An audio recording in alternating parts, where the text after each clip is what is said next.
शुक्र नेमत है तू चंदा के नेमत है तू शुक्र नेमत है तू चंदा के नेमत है तू उजर तकसीर रात मा चंदा के तकसीर रात मा गोलाम जे जे अवस्था हो दिने बेला होक रात्रि बेला होक अपराह्न समय होक सकाल बेला होक তুমি আমার শুকরিয়া শুকরিয়া আদায় করো সুবহানাল্লাহ। এই জন্য ভাই আজকের এই মহা দিনের জন্য মহাগ্রন্থ আল কোরআনের মধ্যে সুবহানাহু ওয়া তাআলা বলেন ফাল্লাযীনা আমানু ওয়া আমিলুস সালিহাতি লাহুম মাগফিরাতুন ওয়া আজরুন কারীম।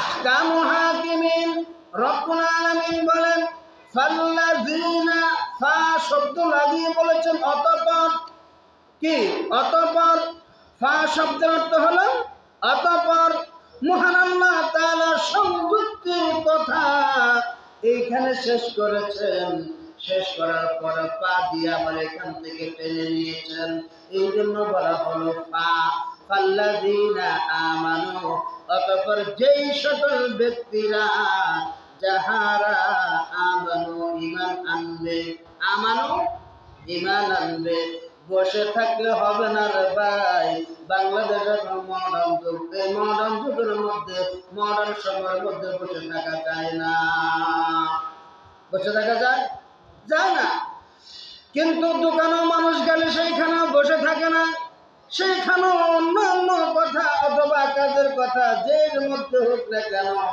তারা একটার মধ্যে কি আছে শামিল আছে মসজিদের মধ্যে যখন আসেন ভাই মুসল্লিদের যখন সাড়া পায় তখন যে সকল বক্তারা ওয়াজ করে তাদের স্পৃহা আরো বাড়ে এই জন্য বলা হলো যখন বক্তারা আওয়াজ করে তখন তাদের কথা আর বক্তার কথা হবে সত্য বক্তার কথা কি সত্য হবে আর সিরিয়াসলি ভাবে বলতে পারবে আর যদি আপনো আওয়াজ না শোনা যায় তখন বলবে যে আই হাই হাই গোরস্থানে সব ওয়াজ করতেছে কোন স্থানে গোরস্থানে ওয়াজ করতেছে দেখবেন আপনার কবরস্থানের সামনে যাইয়া মায়ের জন্য বাবার জন্য অথবা গোরস্থান আত্মীয় স্বজনের জন্য যাইয়া যদি আপনি সারা দিন কান্নাকাটি করেন সেখানে কবরস্থানের সবাই আসে বললো আর তুমি কাঁদিও না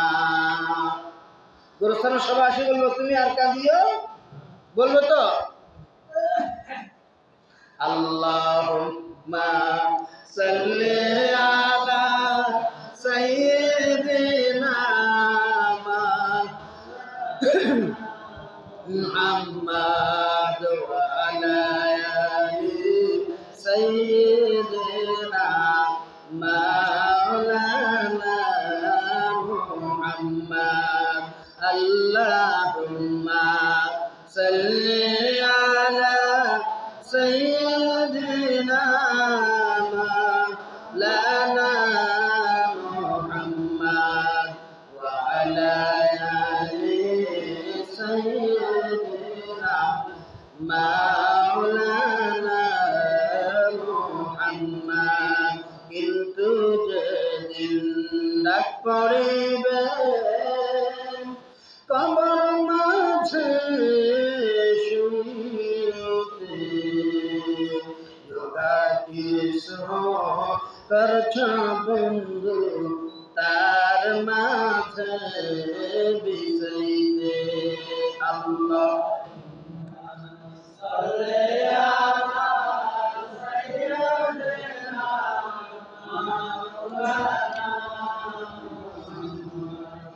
وعلى آل سيدنا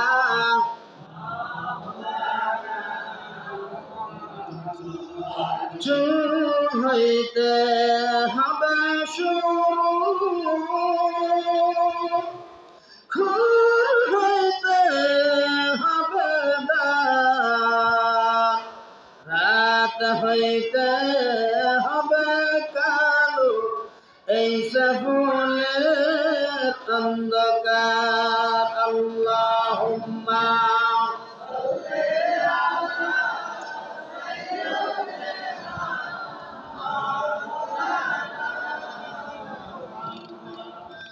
وعلى آل سيدنا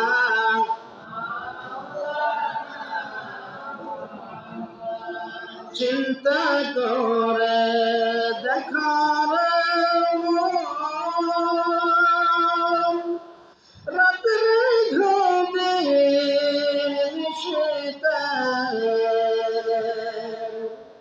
চিন্তা করে দেখার রাত্রে ঘুমে মরণ কালে কেতাবে তু সঙ্গী হয়ে কবরে। আল্লাহুম্মা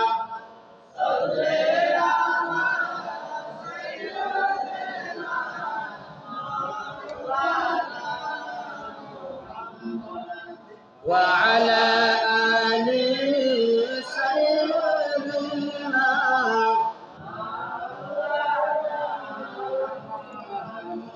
তাহলে কবরের সামনে যেভাবে আপনি যাইয়া সকাল থেকে সন্ধ্যা পর্যন্ত আপনি কান্নাকাটি করতেছেন, ওইখান থেকে কোনো আওয়াজ আসবে গোরস্থানে? তেমনি ভাবে এইখানে যদি নসিহত গুলার পরিপ্রেক্ষিতে যদি কোনো আওয়াজ না আসে, এই বক্তৃতা যখন একজনে দেখবে তবে ওর হুজুর মনে গোরস্থানে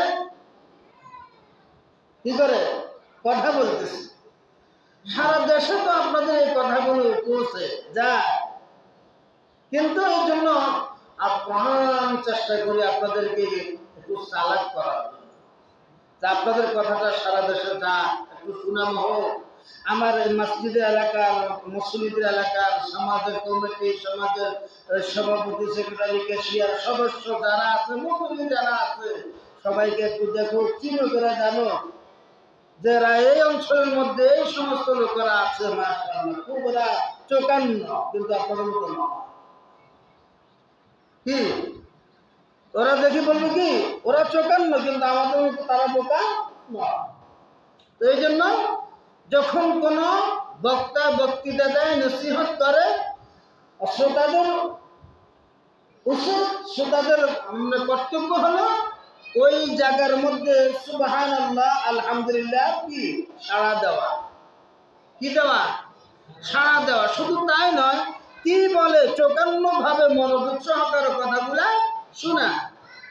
এখন আমি বসলাম এইখানে, তাকা রইলাম ওইদিকে সেদিকে, হুজুর সুবহানাল্লাহ কন না, তো কয় না, বসেই থাকি। হুজুরে কি করবো? না, কোন দেশে আমি মনে গোরস্থানে বাস করি, কি কর? তো এরূপ যে না হয়। আল্লাহুম্মা সাল্লি আলা মাওলানা মুহাম্মদ ওয়া আলা আলিহি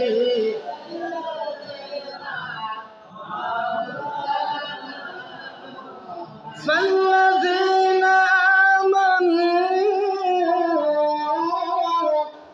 ফা শব্দের অর্থ হলো অতঃপর সংযুক্ত করে দিয়েছেন। যেই কথা আজকের জন্য এখানে শেষ করেছেন, এই ফা শব্দ দিয়ে কালকে আবার এইখান থেকে শুরু করেছেন।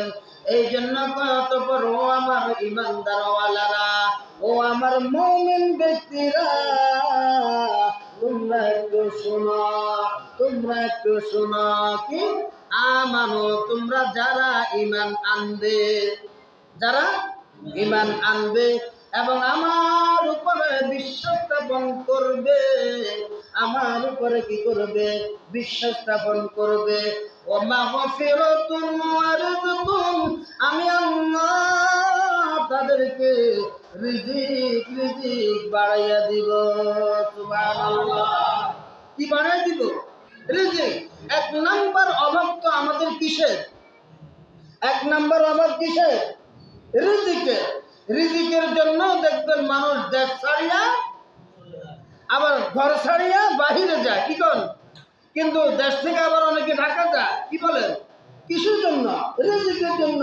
হ্যাঁ, এগুলা কিছু আয়ত্ত এবং কি জোগাড় করার জন্য কেউ ঘর থেকে কি বাহিরে আবার দেশ ছাড়িয়া বিদেশে যায়, শুধু রিজিকের অন্বেষণের জন্য, রিজিক কি কামানোর জন্য, ঠিক না?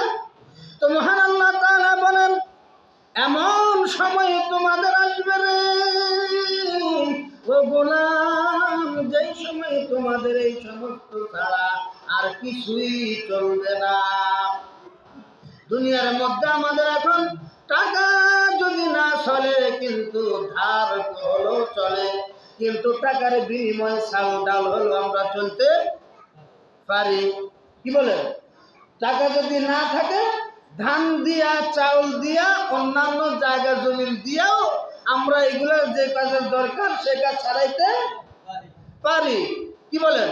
কিন্তু আমি আর আল্লাহ আজকের এই কোরআনুল কারীমের মধ্যে সকল ব্যক্তির জন্য উন্মুক্ত করে দিলাম, আমার হাবিবের উম্মত, আমার গোলাম তোমরা শোনো, আমি আল্লাহ তোমাদেরকে দুনিয়ার মধ্যে যে জন্য প্রেরণ করলাম, ওই দুনিয়ার মধ্যে যদি তোমরা এইগুলা থাকা সত্ত্বেও যদি এইগুলা অর্জন করে নিয়ে না আসতে পারো, দিন জানিয়ে রাখো দুনিয়ার মধ্যে সব কিছু তোমার চলে, সব কিছু তোমার চলবে, এই জিনিসটা কিন্তু চলবে না।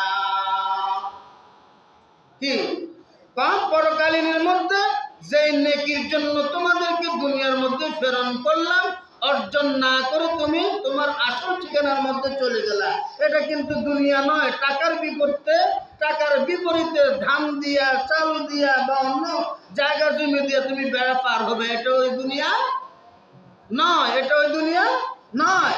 এটা হলো তোমার আসল দুনিয়া, এটা হলো তোমার আসল দুনিয়া। এই জন্য মনীষী ব্যক্তিরা প্রতি মুহূর্তে আমাদেরকে জানায়, আমাদেরকে শোনায়, এই দুনিয়া ক্ষণস্থায়ী, বলেন, এই দুনিয়া ক্ষণস্থায়ী, কচু পাতার পানি, ঠিক না? এই দুনিয়া ক্ষণস্থায়ী, কচু পাতার পানি, মরার পরে শুরু হবে আসল জিন্দেগানি, মরার পরে শুরু হবে। তো দুনিয়ার মধ্যে এই দিক না সেই দিক না এই দিক দিয়ে আমরা বেড়া পার হইতে পারি। আহকামুল হাকিমিন রব্বুল আলামিন বলেন, না না না, দুনিয়ার মধ্যে তোমরা যেভাবে বেড়া পার হইতে পার না, এটা কিন্তু ওই দুনিয়া না, এটা হলো আসল দুনিয়া। এটা হলো কি দুনিয়া? আসল দুনিয়া। এটা ক্ষণস্থায়ী দুনিয়া নয়, এটা চিরস্থায়ী দুনিয়া। চিরস্থায়ী দুনিয়ার মধ্যে যেতে হলে আমাদের আসল যে জিনিস, সেই জিনিস নিয়ে যেতে হবে ভাই, ঠিক কিনা? তাহকামুল হাকিমিন বলেন, যারা আমাকে বিশ্বাস স্থাপন করবে, আমি আল্লাহ তাদেরকে এক নম্বরে রিজিক বাড়াইয়া দিব, দুই নম্বরে আমি আল্লাহ তাদেরকে মাগফিরাতুল মাফ করিয়া দিব। সুবহানাল্লাহ। এই জন্য ভাই, যে সকল ব্যক্তিরা মহান আল্লাহ তাআলাকে কিছুক্ষণের জন্য ভয় করে, আবার কিছুক্ষণের জন্য ভয় করে না, এই যে যারা এখন ভয় করেছে, হ্যাঁ, যাদের উপরে মহান আল্লাহ তাআলা সজ্ঞান করে দিয়েছেন, তারা কি ভয় করার কারণে জুমার নামাজের মধ্যে আসছে। ভয় যদি না করতো তাহলে জুমার নামাজেও তারা আসতো না। এইভাবে বলেন, যারা আমাকে প্রতি মুহূর্তে এইভাবে বিশ্বাসী করে রাখিয়া তারা নেক কাজ করবে, তারা নেক কাজ করার পর যদি কোনো রকম করতে গিয়ে যদি তাদের ত্রুটি হয়, আমি আল্লাহ তাদেরকে মাগফিরাতুল মাফ করিয়া দিব। এই জন্য আল্লাহ তাআলা সকল জগতের মধ্যে সকল মানুষদেরকে এইভাবে সুসংবাদ দিয়ে দিয়েছেন, সুসংবাদ দিয়েছেন, ও আমার গোলাম, তোমরা যদি সুন্দর মতো এইভাবে আমাকে মানিয়ে চলো, আমাকে আমার উপর বিশ্বাস স্থাপন করো, ১ নম্বর আমি আল্লাহ তোমাদেরকে ইমানদার বলে আখ্যায়িত করব, ২ নম্বরে রিজিক বাড়িয়ে দিব, ৩ নম্বরে আমি আল্লাহ ত্রুটি বিচ্যুতি যাহা হয়েছে আমি আল্লাহ সব মাফ করিয়া দিব। সুবহানাল্লাহ। এখন তো আমরা শুধু ভুল করতে আসি, ভুলের উপরে আসি, কি বলেন, সংশোধনের উপরে নাই। তো ভাই আসুন, সংশোধন যদি আপনি করে যদি না আসল দুনিয়ার মধ্যে যদি যান, তাহলে কিন্তু উপায় নাই, তাহলে কি নাই, উপায় নাই। এই সংশোধন করার জন্য চলতে গিয়ে, বসবাস করতে গিয়ে যে সকল ভুল ভ্রান্তিগুলো হয়েছে, এইগুলাকে সংশোধন করে যদি আপনি না নিয়ে যান, তাহলে অবস্থা সেখানে খারাপ, অবস্থা সেখানে। তাহলে আমি প্রথম বলেছিলাম, দুনিয়ার মধ্যে যদি আপনি কোনো একটা বিপদের মধ্যে পড়েন, আপনার এই জিনিস না চললে ওই জিনিস দিয়েও আপনি চলতে পারেন, কি টাকা না থাকলেও দাম চাল দিয়ে হলো কি চলতে পারেন। কিন্তু আসল দুনিয়ার মধ্যে যখন আপনি নেকি আপনার থাকবে না, কি নেকি থাকবে না, আপনি চলতে পারবেন না, ফলে আপনি ধরা খেয়ে যাবেন, ফলে আপনি কি ধরা খেয়ে যাবেন। এই ধরা থেকে বাঁচার জন্য আহকামুল হাকিমিন সকল তার গোলামদেরকে সুসংবাদ দিয়েছেন, এইভাবে তোমরা একটু সংশোধন হয়ে যাও, সংশোধন হয়ে যাও। যখন সংশোধন হয়ে তোমরা আসবে, বাকি যেগুলা রয়েছে এগুলার জন্য আমি আল্লাহ তোমাকে মাফ করে দিব। এখন সংশোধন যদি নাই করি, তাহলে কি মাফ করবো? মাফ করবে? করবে না। এই জন্য আহকামুল হাকিমিন বলেন, মুসলমান ইমানদার এরা কখনো ত্রুটি বিচ্যুতি হলে মাপ না ছেড়ে থাকতে পারে না, সংশোধন না হয়ে তারা থাকতে পারে না, অবশ্যই অবশ্যই তারা সংশোধিত হয়ে যাবে। আল্লাহ সুবহানাহু ওয়া তাআলা আমার সকল মুসলিম উম্মাহ, আমার এই সকল গ্রামবাসী, আমার মুসলমানে কেরামদেরকে সংশোধন হওয়ার মতো সেই তৌফিক দান করুন। ওয়া মা আলাইনা ইল্লাল বালাগ। যারা আমরা